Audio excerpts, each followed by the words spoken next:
Welcome to Lattes and Lattes, the podcast where we blend the world of law and business with a warm cup of information and common sense. I'm your host, Sidney Whelan, attorney, real estate investor, and business owner. Each week, we'll be your go-to source for legal insights, business advice, and so much more. Whether you're a seasoned professional, an ambitious entrepreneur, or simply someone seeking guidance, we'll have you covered.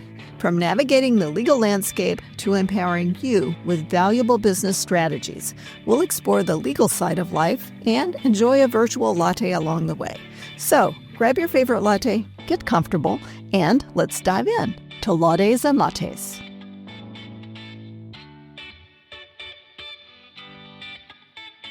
Welcome back to Lattes and Lattes, where we talk about law, life, business, family, and building a legacy worth leaving.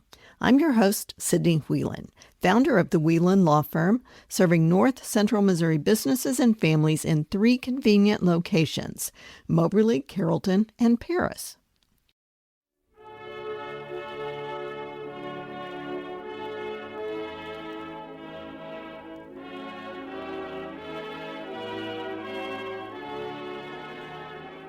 This week feels especially meaningful. As we celebrate 4th of July, we're also marking something extraordinary: 250 years of this grand experiment called America. 250 years. Just sit with that for a moment. 250 years of courage. 250 years of sacrifice. 250 years of people willing to risk comfort, safety, and sometimes even their lives for the idea of freedom. And when I think about America, I think about its vastness. I think about the miles of farmland stretching across the Midwest. I think about ranches, small towns, family businesses, city skylines, back roads, main streets, and front porches. I think about the dreamers. I think about builders. And I think about possibilities. Because one of the most remarkable things about this country is that ordinary people have been given extraordinary opportunities.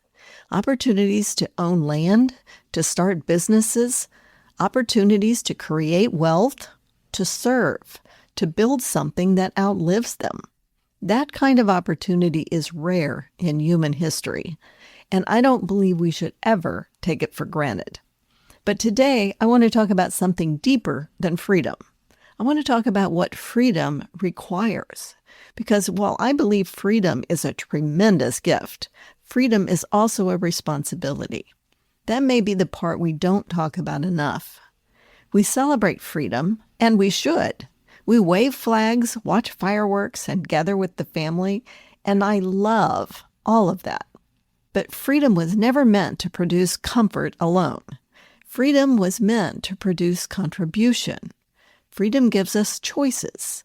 Responsibility determines what we do with those choices. And that matters deeply to me, not just as an attorney and not just as a business owner, but as a mother, a grandmother, a community leader, and someone who spends every day helping families think about legacy. I believe each of us has a responsibility to do our part, a responsibility to use our gifts, a responsibility to build, to contribute something meaningful, a responsibility to protect what we've worked so hard to create, and a responsibility to prepare the next generation. Because if we don't steward what we've been given, what happens to it? That question is at the heart of so much of the work that I do. I've spent decades helping people build businesses, acquire property, create wealth, and plan for their families.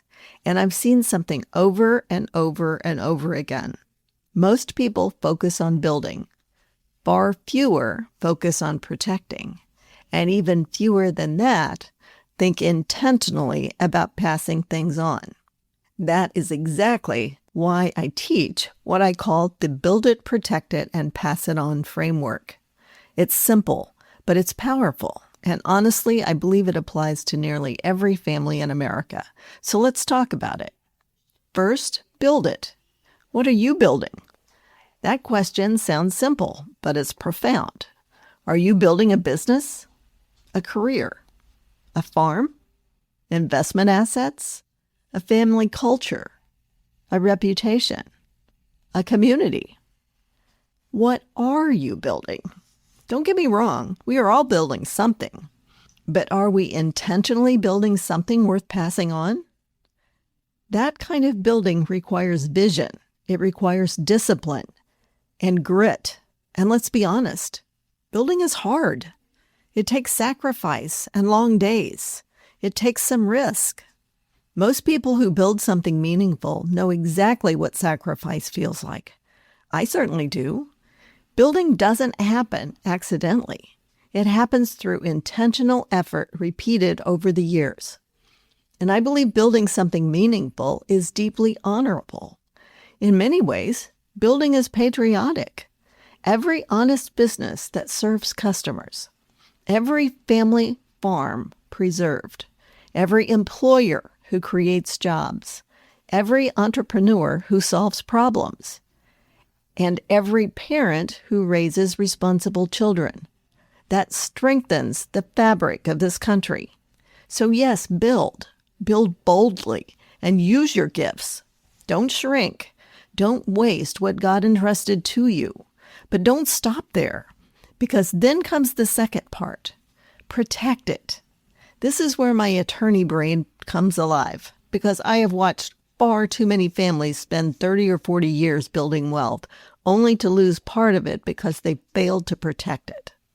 Sometimes it's probate, sometimes lawsuits, sometimes taxes, sometimes exposure to creditors, sometimes family conflicts, sometimes just poor planning, and sometimes no planning at all. And here's what I want people to understand. Protection is not fear. Protection is stewardship. Let me say that again. Protection is not fear.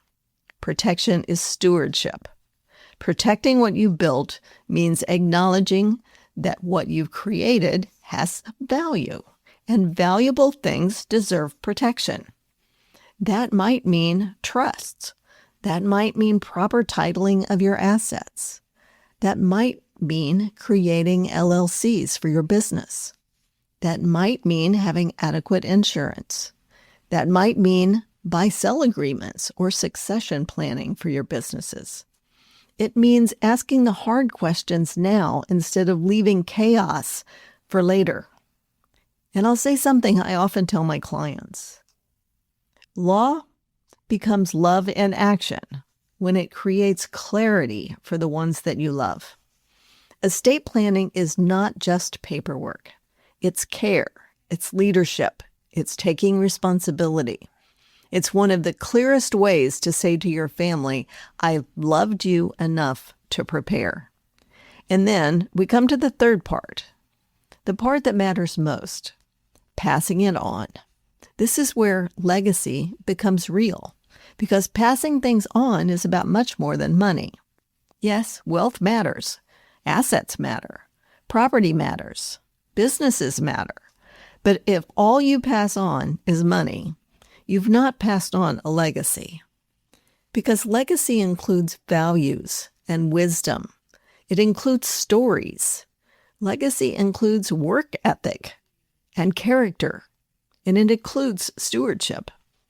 This matters deeply to me because I worry about what happens when wealth is transferred without preparation. Money without values can disappear quickly. Assets passed on without wisdom can become burdens. Inheritance without the stewardship can become destruction. So when I say pass it on, I'm asking bigger questions. Have you taught your children how to think about money?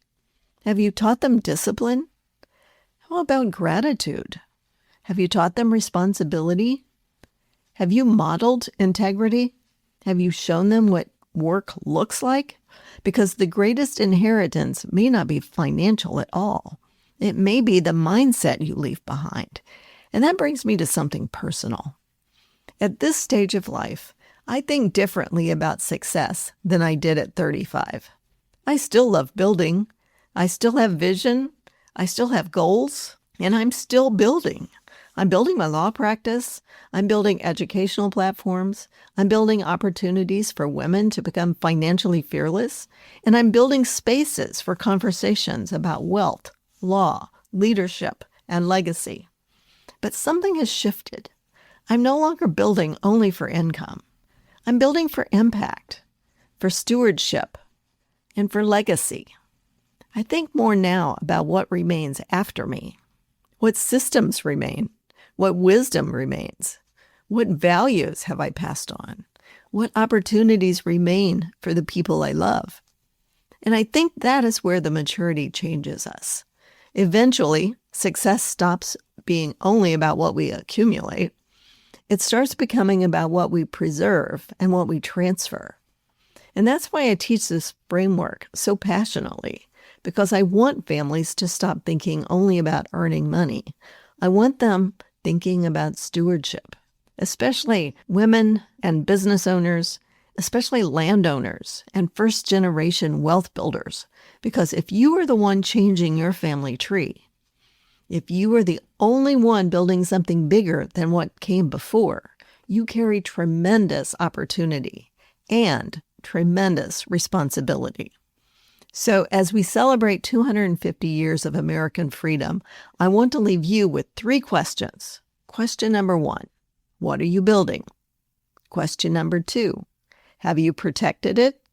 And question number 3, if something happened tomorrow, would it pass smoothly or leave chaos behind? Those questions matter because freedom gave you opportunity. What you do with that opportunity becomes your legacy.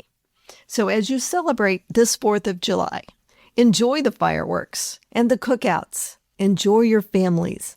Be grateful and proud. But also ask yourself a deeper question. What will your freedom produce? Will it produce comfort only or contribution? Will it produce consumption only or leave a legacy? My hope for you is this. Use your gifts. Build responsibly. Protect wisely, teach your values, honor work, and lead well, and leave something worth passing on. That is how we honor freedom, and that is how we fulfill our responsibility, and that is how we build a legacy. Until next time, my friends, build it, protect it, pass it on. I'll see you next week on Law Days and Lattes.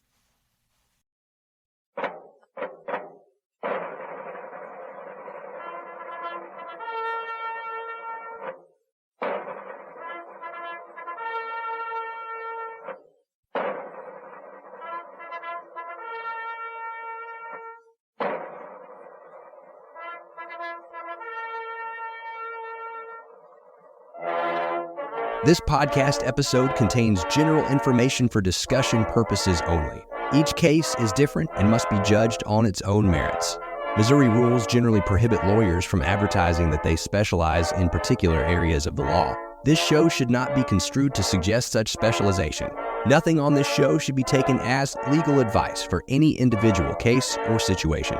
This information is not intended to create an attorney-client relationship, and the listening or viewing of this podcast does not constitute an attorney-client relationship.